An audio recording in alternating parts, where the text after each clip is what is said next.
Hello bachcho, welcome back again class 10th SSC. Today we are going to debate about biology chapters. Okay, on your screen one question also. So what is a cell? Cell क्या है? क्या बताएंगे आप लोग? What is a cell? Cell is a structural and functional unit of life. We know that it is a very important for our living organism because every living organism is made up of cell. This concept already studied in class 9th. Okay so cell के बारे में अगर हमें पढ़ना है तो थोड़ा सा बायोलॉजी के बारे में बात करते हैं क्योंकि हमारा ये जो चैप्टर्स बेटा हम पढ़ रहे हैं वो बायो से रिलेटेड है। ठीक है, बायो वर्ड जो डिराइव हुआ है वो कौन से वर्ड से है? तो ये ग्रीक वर्ड से डिराइव हुआ है। This is derive from Greek word. Greek word ये दो ग्रीक वर्ड से मिलकर बना है। First Greek word name is, what is the first Greek name? BIOS. BIOS का मतलब क्या होता है? And second Greek word is means logos. What I'm saying to you? Logos. Bios means life and logos means knowledge. Okay. After that we can say that botany and zoology, जो भी words derived हुए, botany and zoology के बारे में आप क्या बताना चाहोगे? What do you mean by botany and what do you mean by zoology? Botany means a study of plant. क्या बोल सकते हैं? The study of plant is known as botany and the study of animals is known as zoology. Right? Zones मतलब animal, logos मतलब knowledge. Animals के बारे में knowledge. Similarly एक और है microbiology. What I'm saying to you? Microbiology, which arise from under the microbiology we study microorganism. Okay, and one fact also I want to inform to you, microbiology जो है study of microorganisms है जिसको if you want to see them so we have to use microscope. Okay, and total weight of the animals and plants, half weight is the microorganisms are survived on the earth. After that I'm talk to you growth of biology के अंदर अगर हम बात करें तो who is known as father of biology? Who is known as father of biology? What you know, what you say? Aristotle. Aristotle is known as father of biology. And who is father of botany? What you say? Father of botany is known as Theophrastus. Theophrastus. Theophrastus is known as father of botany. Okay, after that आपको याद होगा कि हम debate कर रहे थे बहुत सारे सेल्स के बारे में। इस चैप्टर में आपका चैप्टर्स नेम है सेल। ये सारी चीजें आप क्लास 9 में पढ़ चुके हैं। क्लास 10 में हम बात करेंगे सेल और इस सेल के अंदर an independent unit of life के बारे में। Independent unit of life. ठीक है, तो इसमें सबसे पहले साइंटिस्ट का नाम आता है रॉबर्ट हुक। फर्स्ट साइंटिस्ट का नाम आता है रॉबर्ट हुक, जिन्होंने सेल को बताया, डिस्कवर किया ड्यूरिंग 1665 में। और इन्होंने क्या किया? कॉर्क कैम्बियम का सेल लिया, जिसे मिला के माइक्रोस्कोप में विजिट किया, खुद के द्वारा बनाए हुए माइक्रोस्कोप में। और उन्होंने क्या पाया कि स्मॉल कॉम्ब लाइक, बहुत छोटे छोटे इन्होंने क्या स्मॉल रूम लाइक स्ट्रक्चर्स को विजिट किए। Okay, this small room like structures is known as cell. इन्होंने इसका बस इतना ही देख पाया, सेल वॉल देखे थे, सेल के अंदर कोई का ऑर्गेनेल्स नहीं देखे थे। इन्होंने सिर्फ सेल वॉल की बाउंड्री देखी थी और ये छोटे छोटे स्मॉल रूम लाइक देख रहे थे, इसलिए वहां पे उस कंपार्टमेंट स्मॉल रूम को सेल्ला बोला जाता है और उसी वर्ड से इन्होंने सेल को डिराइव करके सेल नाम दिया। राइट, आफ्टर दैट हमारे पास सेकंड साइंटिस्ट के लिए आते हैं रॉबर्ट ब्राउन। सेकंड साइंटिस्ट का नाम है रॉबर्ट ब्राउन। इन्होंने सेल ये बताया, रॉबर्ट ब्राउन ने सेल की स्टडी किया, ठीक है, और उस सेल में इन्होंने न्यूक्लियस की डिस्कवर किया। तो discover the plant cell had a special centre part of the cell called nucleus. इन्होंने न्यूक्लियस का डिस्कवर किया 1831 में Robert Brown. After that cell theory की बात आती है। सेल थ्योरी में आप लोगों ने पढ़ा था कि cell theory was proposed by two great scientist, MJ Schleiden and Theodor Schwann. MJ Schleiden and Theodor Schwann proposed the cell theory. MJ Schleiden German botanist थे, इन्होंने 1838 में सेल थ्योरी को प्रपोज किया और ये बताया कि all plant are made up of cell. He is the Robert Brown and sorry ये रॉबर्ट ब्राउन का डायग्राम है, ठीक है, थियोफ्रेटस का नहीं, MJ Schleiden and after that Theodor Schwann का बात करें तो इन 1839 जर्मन जूलॉजिस्ट है ये, और इन्होंने ऑल एनिमल पर स्टडी किया और ये बताया कि all animals are made up of cell, all animals are made up of cell, ये चीजें इन्होंने क्लियर किया। आफ्टर दैट एक साइंटिस्ट और आते हैं जिन्होंने ये पूरी सेल थ्योरी को मॉडिफाई करके बताया, इनका नाम था रुडोल्फ वर्चा।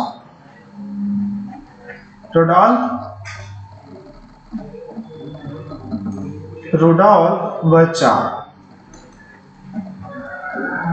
ड्यूरिंग 1855 या ड्यूरिंग 1858 भी बोलते हैं, ठीक है। सैड ओमनी सेल्ला ई सेल्ला, इनका एक स्टेटमेंट आया ओमनी सेल्ला ई सेल्ला, और इन्होंने क्या किया, which means new cell arise from all division of the pre existing cell, ठीक है, और इन्होंने इस तरीके से सेल थ्योरी को कंप्लीट किया। आफ्टर दैट बेसिक हम पढ़ेंगे बेटा बेसिक ऑफ सेल,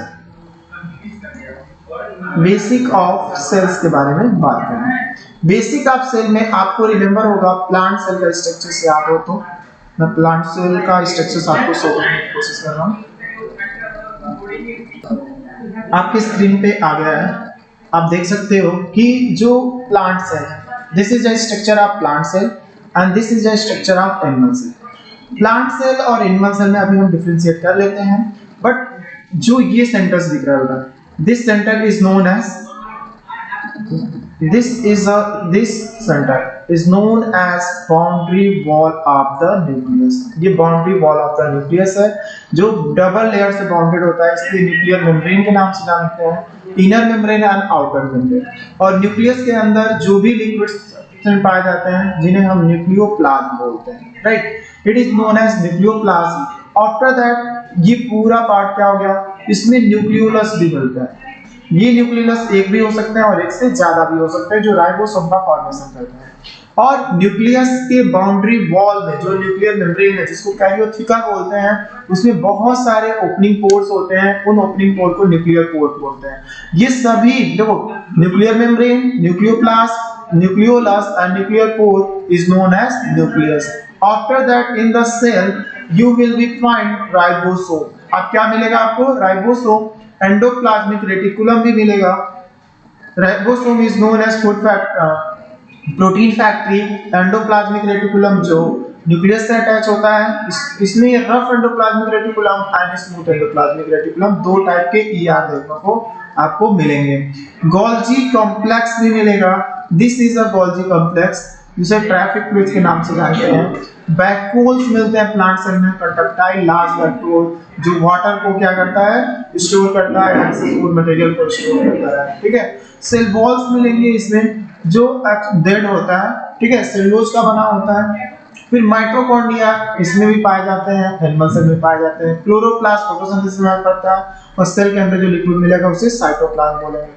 और this is your cell membrane, इसमें सेल मेम्ब्रेन इसमें भी मिलेगा और एनिमल सेल में भी सेल मेम्ब्रेन मिलेगा। आइए देख लेते हैं एनिमल सेल की बातें। एनिमल सेल में सेल मेम्ब्रेन देखिए, उसमें भी कॉमन था, ये भी कॉमन है, ठीक है।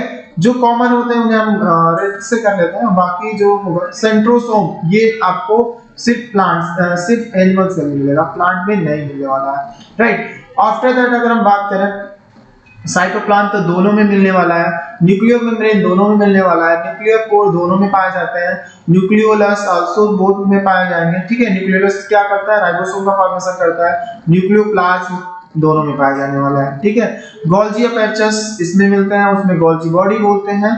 इंडो ये भी बोथ सेल में पाए जाने वाले हैं, दोनों को हम क्या बोले थे, ER, rough and smooth. Rough और स्मूथ में यही अंतर होता है, उसपे सेल जो होंगे एंडोप्लाज्मिक रेटिकुलम के सरफेस पे अगर राइबोसोम अटैच हो जाता है तो उसे रफ एंडोप्लाज्मिक बोलते हैं, राइबोसोम अटैच नहीं होता है तो उसे स्मूथ एंडोप्लाज्मिक रेटिकुलम बोलते हैं। आफ्टर दैट राइबोसोम्स जो प्रोटीन फैक्ट्री के नाम से दोनों में पाया जाता है। माइटोकॉन्ड्रिया दोनों में मिलेगा। लाइसोसोम सिर्फ किसमें मिलेगा? एनिमल में मिलेगा। ठीक है, कुछ प्लांट्स में पाए जाते हैं, मैक्सिमम प्लांट में नहीं, प्लांट के सेल में नहीं मिलते हैं। तो ये छोटा सा था। इसके बाद हम बात करते हैं नंबर ऑफ सेल के। नंबर ऑफ सेल की बात कर लेते हैं। तो क्या आप नंबर ऑफ सेल में बता सकते हैं कि सबसे स्मॉलेस्ट यूनिसेलुलर ऑर्गेनिज्म का नाम? Do you know smallest unicellular organism name? Smallest cell organelle की हम स्मॉलेस्ट सेल की बात कर रहे हैं, तो वो स्मॉलेस्ट सेल की बात में क्या होगा? कौन होगा? which one is known as the smallest cell is unicellular? Unicellular में स्मॉलेस्ट ऑर्गेनिज्म का नाम है माइकोप्लाज्मा। आपको याद होगा mycoplasma. Okay, mycoplasma is a type of bacteria. ये क्या है? It is a type of bacteria है जिसका अनदर नेम क्या होगा? पिपियल्लो। अब पूछोगे पिपियल्लो का फुल फॉर्म क्या है? पिपियल्लो प्लूरोनिमोनिया लाइक ऑर्गेनिज्म, जिसकी साइज बेटा 0.1 म्यू होती है। ठीक है, और इसके बाद अगर हम बात करें और चीजों को, तो नंबर के बेसिस पे सेल को दो पार्ट में कैटेगराइज किया गया, यूनिसेलुलर एंड मल्टीसेलुलर, या unicellular and multi cellular organism. Unicellular and multicellular organism. The number of cells are particular organized many vary, and some living organism like a bacteria, amoeba and chlamydomonas are क्या हो सकते हैं? ये जैसे कि जो amoeba है, बैक्टीरिया है, क्लेमाइडोमोनास है, ठीक है, are consist of only one cell. ये सब के सब एक सेल के बने हैं, दैट्स व्हाई इनको यूनिसेलुलर बोला जाएगा। अब वहीं हम एनिमल्स की और प्लांट्स की बात करें, जो हायर प्लांट्स हैं, हायर एनिमल हैं, तो they are made up of more than one cells, that's why it is known as multicellular organism. तो fungus, plant and animal is example of multicellular animal, and bacteria, amoeba, chlamydomonas, paramecium euglena is known as unicellular organism. Okay, after that अगर हम बात करें, अभी हमने बताया कि जो सबसे स्मॉलेस्ट सेल है माइक्रो ऑर्गेनिज्म का, वो माइकोप्लाज्मा है, जिसका अंदर नेम पिपियल्लो है। It is a type of bacteria and it is also known as plant kingdom joker. ठीक है, प्लांट किंगडम का जोकर माना जाता है, जिसकी साइज 0.1 माइक्रोम्यूक्रॉन होती है। राइट, आफ्टर दैट अगर हम बात करें सेल साइज की, सेल साइज की अगर बात करते हैं, तो सेल साइज में पिपियल्लो मैंने नाम बताया, it is a organism intermediate between virus and bacteria. ये वायरस और बैक्टीरिया के दोनों के बीच की कड़ी मानी जाती है, इंटरमीडिएट है। ठीक है, और सबसे लार्जेस्ट सेल की अगर बात किया जाए, तो कौन सबसे लार्जेस्ट सेल होगा? Which one is the largest cell of the one cell में? सबसे लार्जेस्ट सेल का नाम क्या बताओगे? ऑस्ट्रिच। ठीक है, ह्यूमन बॉडी में अगर हम बात करें, सबसे स्मॉलेस्ट सेल का क्या नाम बताओगे? तो क्या नाम बताने वाले हो? Sperm is a smallest cell in human being. Human में सबसे स्मॉलेस्ट सेल का नाम क्या है? स्पर्म है। एंड ओवम, ओवम की अगर बात करें, which is the largest cell. ठीक है, स्मॉलेस्ट सेल, देखो there are two body, male and female. तो मेल बॉडी और फीमेल बॉडी, मेल में स्पर्म सबसे स्मॉलेस्ट होगा और फीमेल में ओवम सबसे स्मॉलेस्ट होगा। राइट, नर्व सेल की अगर बात करते हो कि जिसकी साइज कितनी होती है, क्या बताओगे? What is the size of nerve cell? तो 1 मीटर लॉन्ग, अप्रोक्सीमेटली 90 सेंटीमीटर की होती है, या 1 मीटर भी बोल सकते हो। ठीक है, जो सबसे लॉन्गेस्ट सेल है। द नर्व सेल कैन, लेकिन नर्व सेल किस, तो ह्यूमन की बात हो गई। तो नर्व सेल, एक नर्व सेल और है जो 3 मीटर लॉन्ग। किसमें नर्व सेल सबसे ज्यादा लॉन्ग होता है? कौन से एनिमल में नर्व सेल सबसे ज्यादा पाया जाता है? तो देयर आर, आप जिराफ बोल सकते हो। आफ्टर दैट हम बात कर लें शेप एंड साइज की। शेप का डायग्राम आपके सामने आ गया है। आप इसमें देख सकते हो कि जो ह्यूमन स्पर्म सेल हमने बोला था, जो सबसे स्मॉलेस्ट सेल है, ठीक है, पैरामीशियम सिंगल सेल ऑर्गेनिज्म जो प्रोटोजोवन है। लीवर सेल की अगर बात कर रहे हैं, तो इसकी शेप अलग होते हैं। चिक सेल की बात करें, डिफरेंट होते हैं। फैट सेल अलग होते हैं, ठीक है, जो एडिपोज टिश्यू में पाए जाते हैं। रेड ब्लड सेल जो हमारे ब्लड्स में पाए जाते हैं, ठीक है। फिर कार्टिलेज की बात कर रहे हैं, क्लेमाइडोमोनास एक टाइप का एल्गी है। अमीबा की बात करें, एक टाइप का प्रोटोजोआ है, सिंगल सेल होते हैं, ठीक है। Epithelial cell, after that smooth muscle fibre जो स्पेंडल शेप के पाए जाते हैं, ठीक है। आफ्टर दैट प्लास्टिड लीफ के सेल की बात कर लें, फिर हम मसल सेल की बात करें जो ये भी स्पेंडल शेप के होते हैं। फिर अगर बात करें नर्व सेल तो ये किस शेप का है, तो ब्रांच शेप में है स्टोमेटा, जो गॉड्स बीन शेप में पाई जाती है, जाइलम, अनियन सेल। तो देयर आर मेनी सेल्स, ठीक है। These cells are very to each other, हर एक सेल एक दूसरे से वेरी करता है। कुछ सेल क्या है, ओवल शेप के हैं, कुछ सेल स्पेंडल शेप है, कुछ सेल इलॉन्गेट है, और कुछ सेल क्या है, डिफरेंट है। तो सभी सेल की शेप एंड साइज वेरी करती है अकॉर्डिंग टू फंक्शन। उनके फंक्शन के अकॉर्डिंग सभी सेल का शेप एंड साइज सब अलग होता है। तो वहीं अगर हम बात करना चाहें कंपोजिशन ऑफ सेल की, तो कंपोजिशन ऑफ सेल का मेन रोल इनको जाता है जेई प्रोकुंजे। जेई प्रोकुंजे ने सेल के कंपोजिशन को सुलझाया। जेई प्रोकुंजे की अगर हम बात कर रहे हैं, तो जेई प्रोकुंजे ने क्या बताया कि द टर्म प्रोटोप्लाज्म, इन्होंने टर्म प्रोटोप्लाज्म को क्लियर किया था। When during 1839 में इन्होंने टर्म दिया प्रोटोप्लाज्म का। Proto means first and plasma मतलब फॉर्म, फर्स्ट फॉर्म, ठीक है।